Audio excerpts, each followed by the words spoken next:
vehicle. He's rushed to a hospital. He doesn't need to register. He doesn't need to pay. Nobody can deny him. No facility can deny him treatment. And he walks away home. This is something that has never been there, but it is in law. Article 43, sub-article 2 of the Constitution, where at the Bill of Rights, require government to do that. The last one, service we offer is chronic and critical illness services for all SHA paid members at level 5 and level 6. The details of these services that the member have asked, Mr. Speaker, are set out in legal notice number 47. The NHIF was not required to publish, but this House allowed us. Those services you can access, and a legal notice number 47 was created. The gazetted benefits are a huge improvement from the previous benefit offered by the defunct NHIF. They are aligned to the projected collections.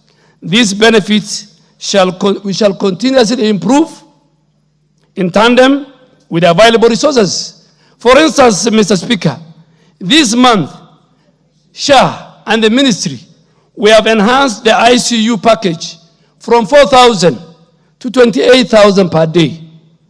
And additionally, we have increased 150,000 extra for all cancer patients. And that is because of that chronic and critical illness services. Mr. Speaker, the next one was about the referral system. There is 3 levels of healthcare services or access in the referral system as shown below in the document that I've given to the colleagues who asked this question. All registered SHA members, Mr. Speaker, can access outpatient services at the primary health facilities, level 2 and 4, free primary health care fund, which this House has established, courtesy of this House. So they access it for free. Number 2, Mr. Speaker, all inpatient services are accessed at secondary health facilities, level 4 to level 6. SHIF, which is the contributory arm of the universal health care or the Taifa care, and paid by Kenyans, is where you can access those level 4 to 6 inpatients in those facilities, both public, private, and faith-based. For indigents, they will be paid by government of Kenya. They can be paid by our members of parliament through their NCGF. They can be paid by our county governments. They can be paid by Good Samaritans and sponsors. And the last one is all specialized services are accessed at our tertiary facility, level 5 to 6. That is where we have emergency, chronic, and critical illness, which is again, courtesy of this House, is funded by the government of Kenya. So this referral system, Mr. Speaker, is aimed at decongesting the specialized facilities to allow them to focus on the provision of specialized services as contemplated under the Health Act of 2017. Mr. Speaker, let me explain this. Why do Kenyans go to India, to other countries to look for specialized facilities? It's because our specialized facilities, like Kenyatta National Hospital, like Moi Teaching and Referral Hospital, like Kenyatta University, are full with the patients that can be attended to at level 2, at level 3, at level 4. Somebody with a headache will go to Kenyatta Hospital. Somebody with malaria will go to Kenyatta Hospital. Somebody with a small scar accident. Our specialized facilities should be for special cases so that we stop Kenyans going out to look for special facilities. And I really want to ask this House to support me that the men and women who work in our specialized facilities should attend to Kenyans who require special needs and not for ailments that can be done at the other levels of our health system. The other question was on the empowerment of the health facilities. How do we know this is a health facility? How do we grade them? How do we find a facility? Unlike before, Mr. Speaker, a facility now must be licensed by the Kenya Medical Practitioners and Dentists Council and the Clinical Officers Council and all other regulatory bodies within the health sector. They must tell us this facility is at this level. This facility has all that is required to be part of the universal health care. So these facilities must be licensed by the regulator. And if the regulator is the one who audits these facilities, if the regulator feels this facility is not level 4, is level 3, then the regulator will stop and will advise SHA. Secondly, and more important, and NHIF, Mr. Speaker, used to accredit facilities itself, making facilities to pay for them to be empaneled even after being licensed. So it was who you know, it was how much money you pay for your facility to be accredited by the defunct NHIF. Now it is different. And when I had a meeting with the Council of Governors, we still had about 2,900 primary health facilities which have not been licensed, which we have asked them to give us the names which they have already provided, and the Kenya Medical Practitioners and Dentists Council and the other regulatory bodies within that sector will. The approved SHA staff establishment, Mr. Speaker, is a question that I was asked, is 815. And in line with the first schedule of the Social Health Insurance Act that this August House has passed, SHA has advertised positions and is giving first priority in the act that you have passed. The first priority will go to the employees of the defunct NHIF. NHIF staff who are not absorbed by SHA, because SHA is more of technology driven. The number will reduce. Those staff will be deployed within the public service. No one will lose their job. But let me do it with a rider. Your certificates must be genuine. If you are working at NHIF and your degree is fake, we will not only not post you to any other place, but we will refer you to the institutions within the criminal justice system that have done it. And we already found a number of them. The number, Mr. Speaker, corruption has permitted until people don't want to go to universities. They want to buy degrees. So please, members of parliament, I am sure many of you have approached me, telling me we have so and so working. Before I deal with those cases, ask your constituents who are working at NHIF, and I'm sure they're watching me. If their documents are in order, nobody will lose a job. But if your documents are false, they are fake, you better not wait for me. You better resign now and just go home.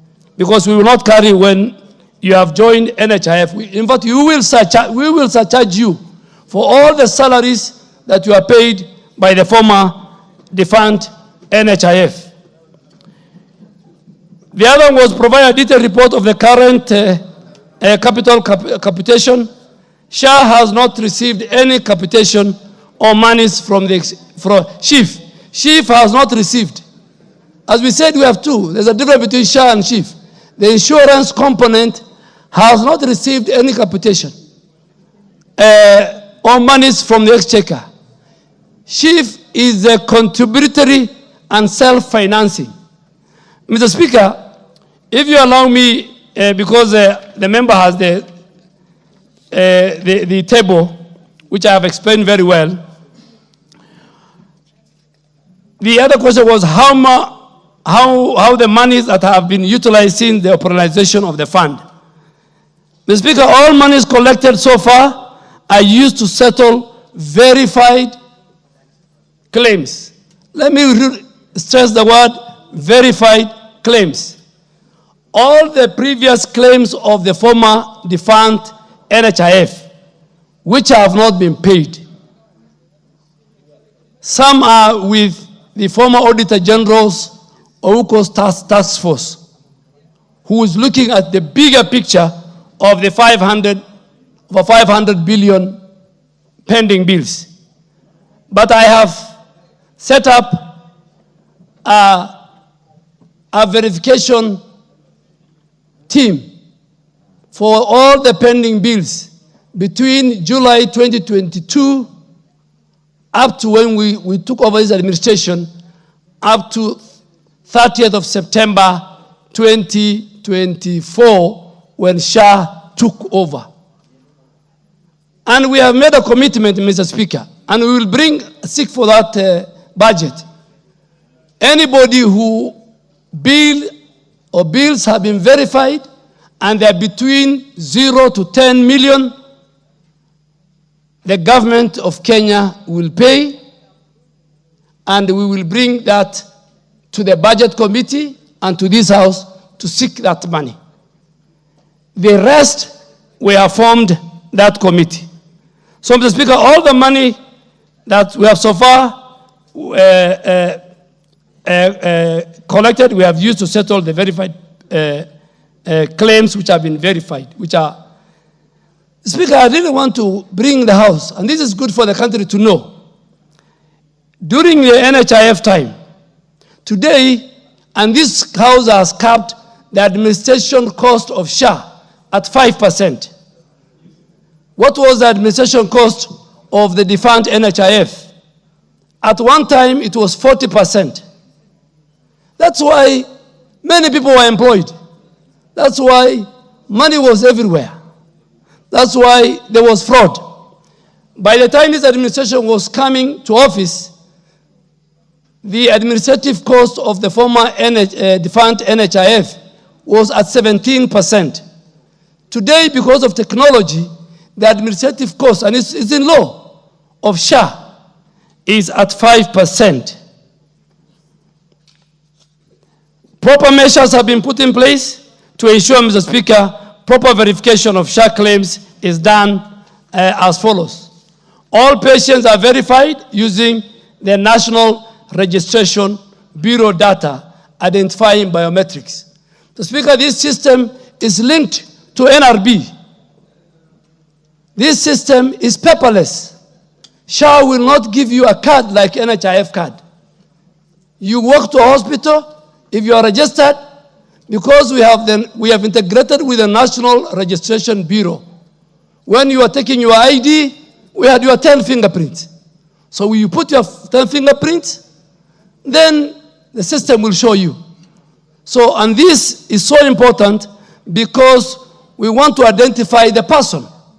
Mr. Speaker, before you go to a hospital, the hospital can take instead of taking 10 fingerprints, that hospital, that place, they can take 7 of your fingerprints. And the other 3 was used for fraud. Where, for example, Honorable KJ can be sitting in this house, but maybe somebody has used his fingerprints and is admitted in a hospital for 5 days, and that facility is paid. So this system is integrated to the National Registration Bureau data. 2, the SHA system is integrated with the systems of all regulators, the Kenya Medical Practitioners and Dentists Council, the Nursing Council, the Clinical Council, among other health workers. We will know from the system who is the doctor treating you. There will be no more Dr. Mugo in this country. And you know Dr. Mugo, what he did to many people. And it's from Dagaroti, the member is saying. We will know the doctor who did the surgery. And the Speaker, I'll give you a good example that we have seen. Crazy thing. For a doctor, a surgeon, to perform hip replacement, he needs, and there are doctors in this house, he needs 8 to 12 hours. Under the former defunct NHIF, we had a facility that had a doctor who performed 10 hip replacement in one day. That must be a very meticulous magician doctor. Now it will not happen because the Kenyan Medical Practitioner Dentist Council, which Dr. Golicha is a member, we will see Dr. Golicha has treated, and if we see he is not the one, then that payment will not be made.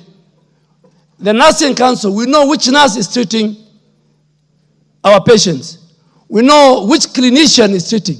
So all their database, if their license is cancelled because of malpractice, then the system, through these bodies, it will delete him.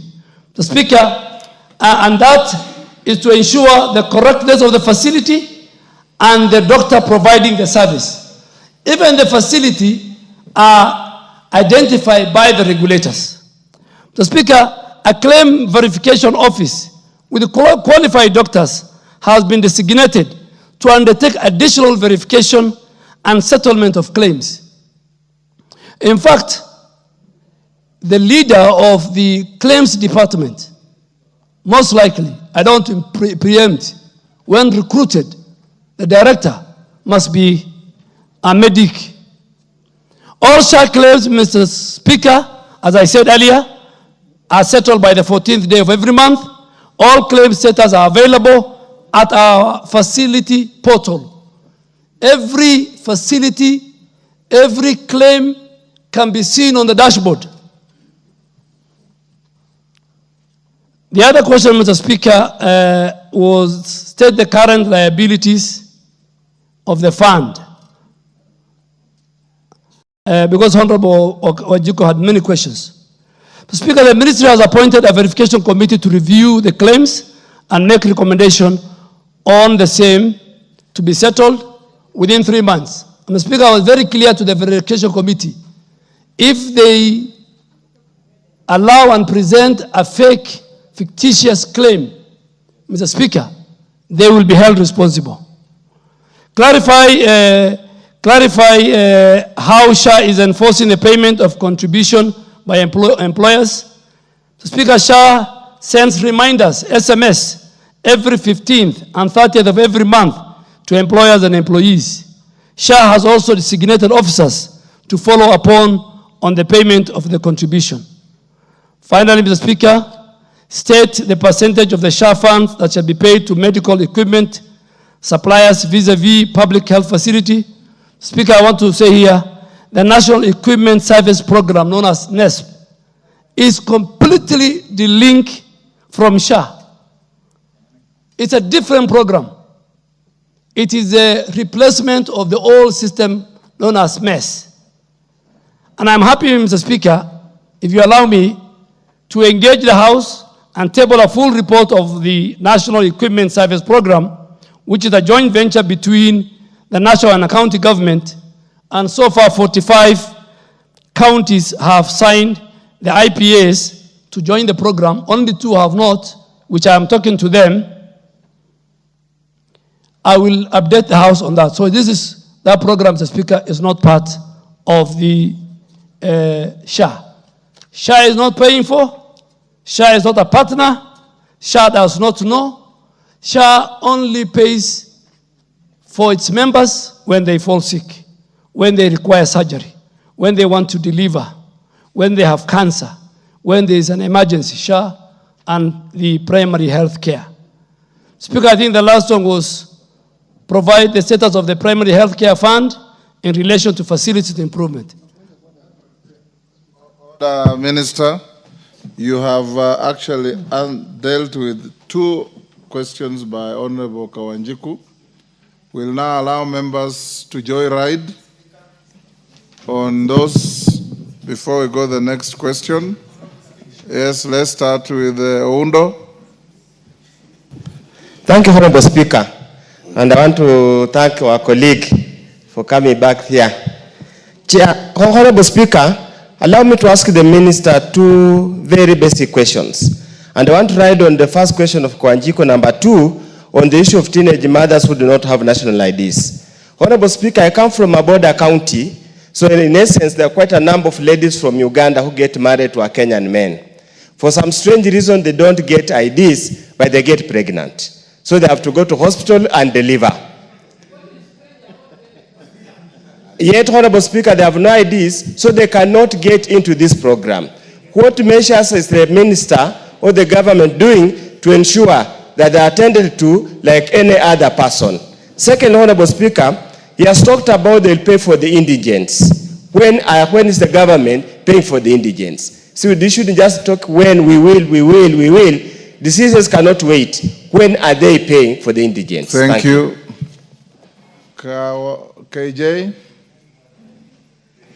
Mr. Speaker, I thank you. And I thank you also for admitting Waziri Duale to this house in an afternoon where we've been talking about experts, and maybe to also showcase that from the UDA party and the Kenya Kwanza side of the house, we also have experts, Mr. Speaker. This is a gentleman who has done an amazing job in environment. We are waiting to swim in Nairobi River, and as soon as he had set up the plan, he's now in the Ministry of Health, where we hope he's going to clean up Afia House. Mr. Speaker, the job that the Honorable Duale has done today is a job of advocacy and sensitization. We have also seen him on TV doing the same. Mr. Speaker, our concern is, today as you speak about SHA, the only story that is out there is about the teething problems. The concern is this ministry having any tangible plans to put up proper sensitization and communication campaigns to allay the fears that Kenyans have? Because the questions that Honorable Kawanjiko has are the same questions Kenyans have there. The information sits at the ministry. However, it does not trickle down to the people. So that even as they're investing on the big plans in the ministry, how does this message get down to the people in Kenya? And finally, Mr. Speaker, there is a big investment in terms of money by Kenyans on making this universal health care work. We are still very dependent on remedies, therapies, and medicines that come from outside Kenya. Well, we very well know, Mr. Speaker, that even from our traditional medicine, from our culture, we've got therapies that are better than even medicine that we import through KEMSA. Is there a component of the monies that we're investing in this plan going into research and development so that we can be able to develop our own naturally grown remedies and therapies for our country, so that we do not export all the monies that we are raising through this very beautiful program to international pharmaceutical companies? I thank you very much, Mr. Speaker. Professor Jaldesa. Kawanjiko, I know I should have given you the first bite. I'll come to you. Thank Professor, you, thank you, Mr. Joy Speaker. Riders, ask one question each. I just want to inform the minister that so long as the county governments are on strike, Kenyatta National Hospital and other referral hospitals will be overcrowded with patients who are not supposed to be there. But my question is, when we thought of this SHA, the main thing that we were assured of was that patients' medical bill will not be a bother anymore. It will not be a burden to the society. It will not be a burden to the members of parliament. Unfortunately, most of the disease that people have that gives you very high bill is the critical, chronic, and emergency infectious, which is under CCIF fund. Now, many of our patients have huge bills turning into millions of money, yet SHA can only pay a maximum of 300,000.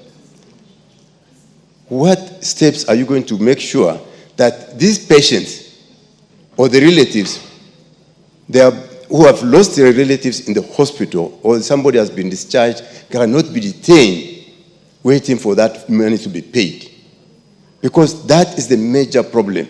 We are not talking about level 1, level 2, level 3 health facilities. The major problem people have in this country is public health facilities, level 5, level 6, and they accrue a huge bill. And because they are indigents, as Mheshimiwa Wanjiku said, and yet the relatives, when they want to bury their dead, they cannot be allowed to carry the body until they have paid. And yet these people are paid up SHA members. Thank you, Mr. Speaker.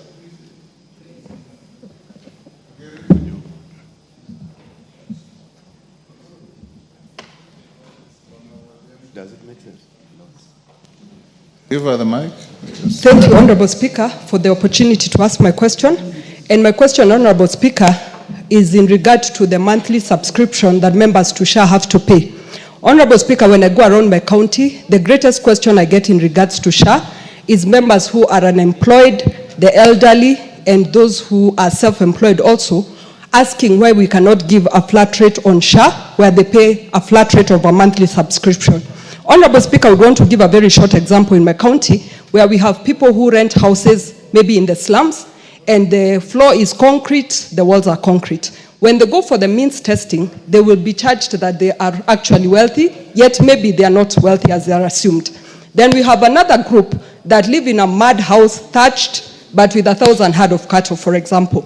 This person will be assumed by virtue that they are living in a mud house, they are supposed to be paying less. Honorable Speaker, my question would be, why don't we have a flat rate for the unemployed, the self-employed, and the elderly? Thank you, and the indigents. Thank you. Thank you. Bissau. Thank you, Mr. Speaker, sir. For me, to the CS, we have situations whereby SHA is not working, especially in counties. Trans Nzoia County, where I come from, as we speak today, we've just buried a Miss Alwoj, 21-year-old girl, who yesterday when she was being moved from the morgue, there was a lot of riots. And it's because if you took even the staff from the county, their monies have been deducted, but they have not been remitted to the ministry. So what are you going to do to ensure that such counties, the funds are actually remitted? Number two, there is a collapsed health system. If you look at our Article 187, where one function fails in a government, if it's like county government, it can be moved to the national government. So Trans Nzoia, it has completely collapsed. What are you going to do to help us rejuvenate the health system within Trans Nzoia? And lastly, Duncan Lumumba, a kidney patient, only his dialysis is covered. He's moved from Trans Nzoia, is now living in Eldoret, and we have to contribute for his medicine. Why isn't SHA covering such patients with such an ailment? Thank you. Thank you. Pauline. Thank you, Mr. Speaker, for giving me this chance. I have two questions to the Minister. First, I want to thank him for the elaborate information that he has given Kenyans on SHA. My question, Mr. Speaker, to the Minister, question number one is, what measures is the Ministry putting in place to ensure that places that have low registration on SHA are really encouraged and given information so that many community members can register? I can give an example of Samburu County, because if I look at the data of the people who have registered, I think Samburu County is on the bottom. So what measures are you putting in place to ensure that those people uptake SHA and also they get to benefit out of it? Number two, we know that majority of our patients or communities get treated at level 2 and level 3. And Mr. Speaker, we know the situation of facilities at the county levels. The healthcare system at the county levels is really collapsing. You go to any facility, you don't find medicine. The health workers are on strike. So communities at the end of it are not accessing services. What can we do to ensure that at the level 2 and 3, where majority of the community members go for services, really can be empowered to have staff in place, to have infrastructure, and also to have medicine? Thank you, Mr. Speaker. Thank you. Makali. With the mic. Thank you, Honorable Speaker. One of the issues that has been identified by the Minister as a challenge is manipulation of data by the beneficiary, the likely beneficiaries.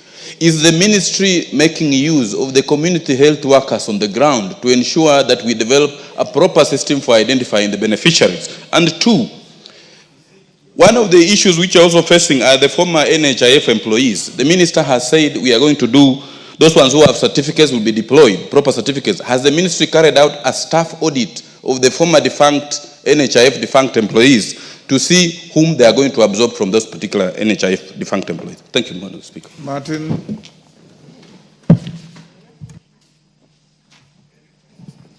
Thank you, Mr. Speaker, and I want to thank the CS for the energy has come to the docket.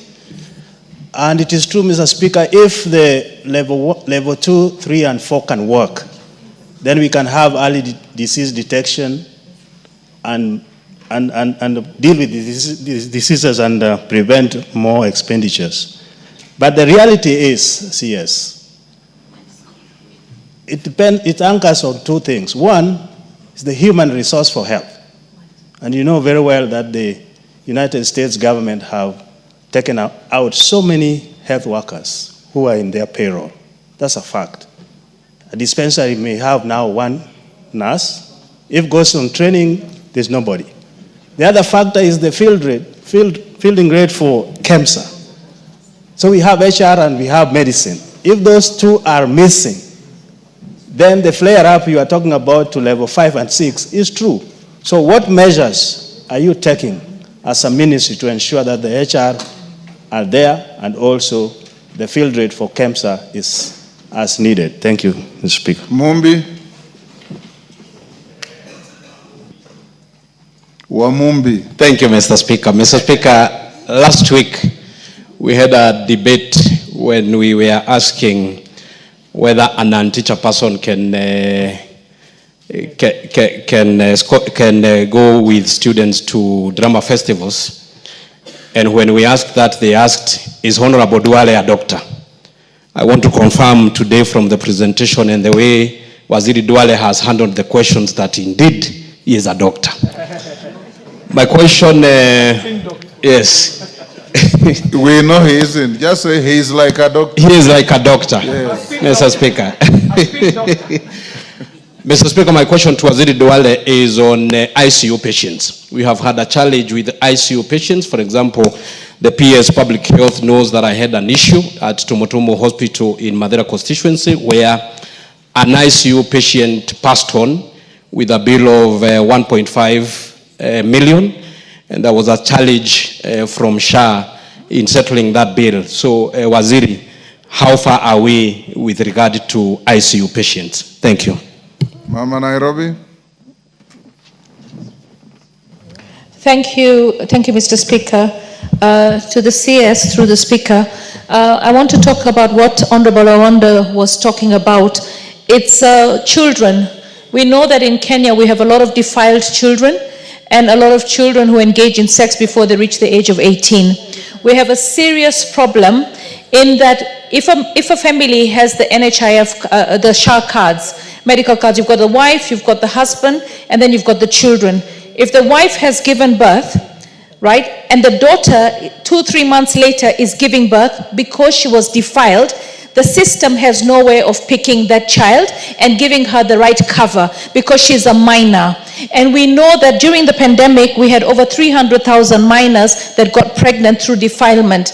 Now, that's problem number one. How do we address giving services to a minor who has been defiled and is giving birth under a medical card that is actually owned by her father and her mother has given birth? So in the same family unit with the same membership number, how do you accommodate that minor to get the right services? The next thing, when it comes to the same minor, this is a minor who's probably 10, 11, 12, who has given birth because of defilement. And the society will look at her as an adult. They will look at her as a full-grown woman, yet she's a minor. By the age of 18, this minor will have been defiled and misused over and over and over again. We buy commodities as a country. I want to know whether you would ensure that that minor is counseled and put into a family planning program so that she doesn't have a child at 13, 14, 15, 16, and then before you know it, she's wasted her life, no education, and she's a burden to her family, and the children are a burden to her. And then we also have a big problem with the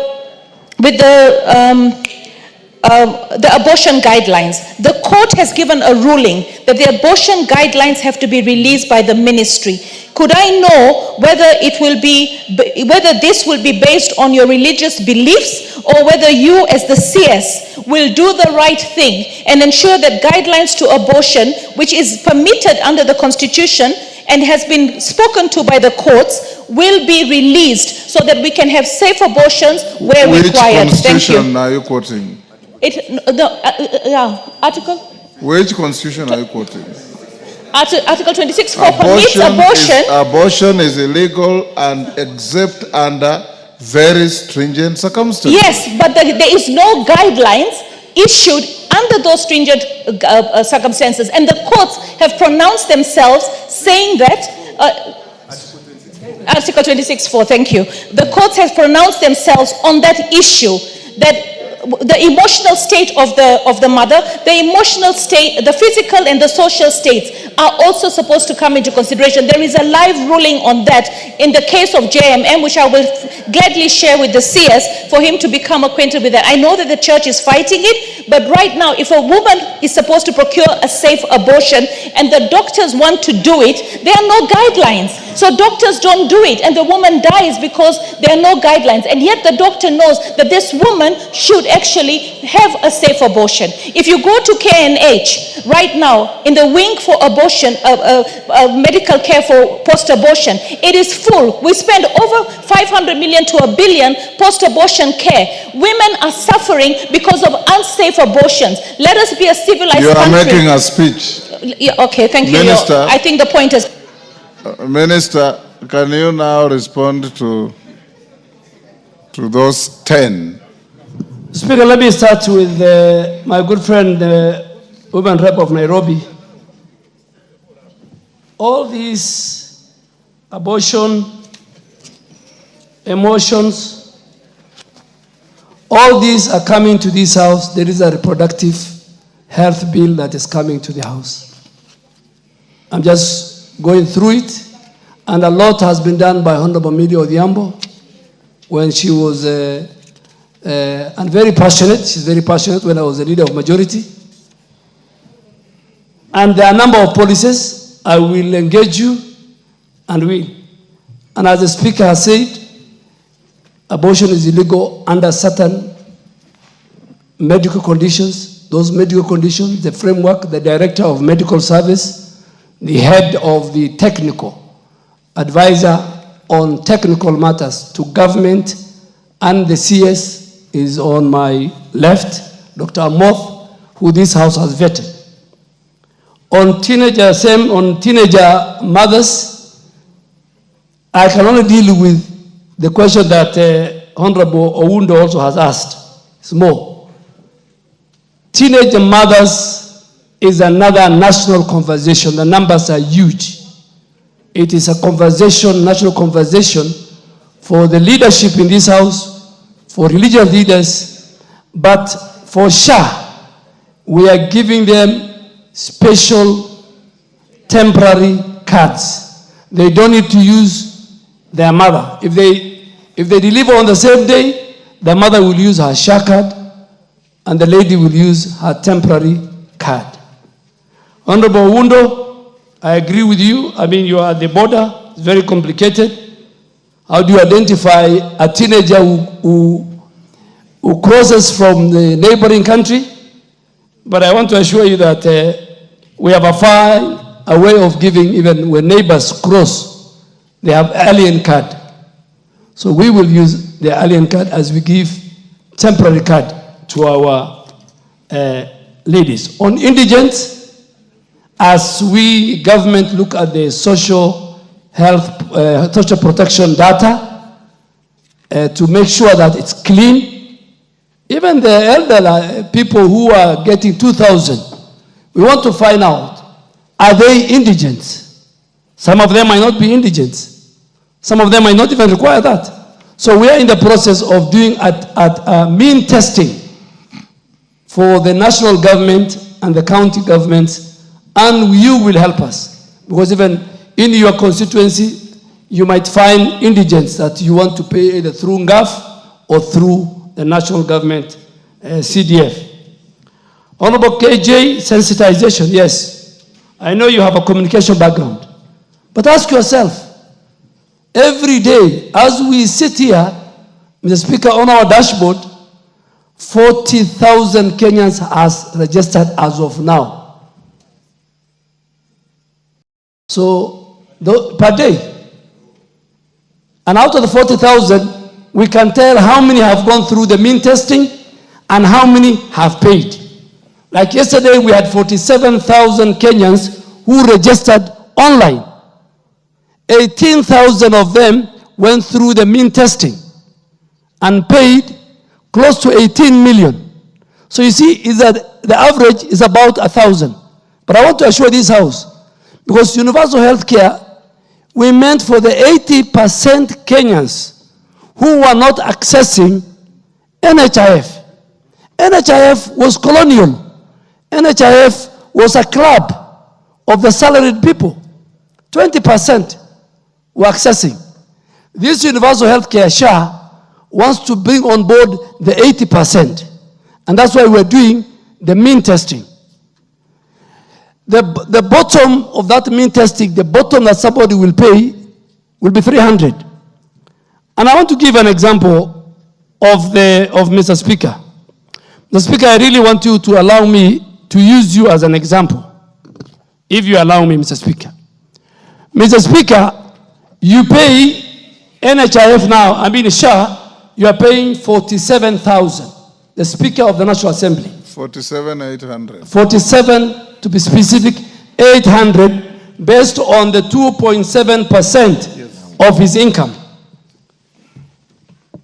The good lady, the maid, the house girl who cooks for him, who earns maybe 5,000. I'm giving an example, Mr. Speaker. I'm not saying you give her 5,000. You might be giving her more. But I'm giving an example. Minimum wage, 5,000. I'm just, it's hypothetical. I'm just using 5,000. That lady, if she pays 300 or 500 SHA, and she wants to go and deliver in Pumwani maternity, SHA will pay 30,000 shillings. She will deliver and she will walk home with her baby. She will not pay a coin. Mr. Speaker, if your wife or wives go and deliver at Aga Khan, SHA will pay 30,000 because the first charge is SHA. The 170,000 is what your insurance premium that Parliament gives you will pay. But you have a choice, your wife, to go and deliver in Pumwani. So, the rich and the poor must access a universal health care. The choice is yours. So he's paying 47, the Speaker is paying 47,800. Indirectly, he's paying for the many who are going through this mean testing. I used to pay, we used to pay 1,700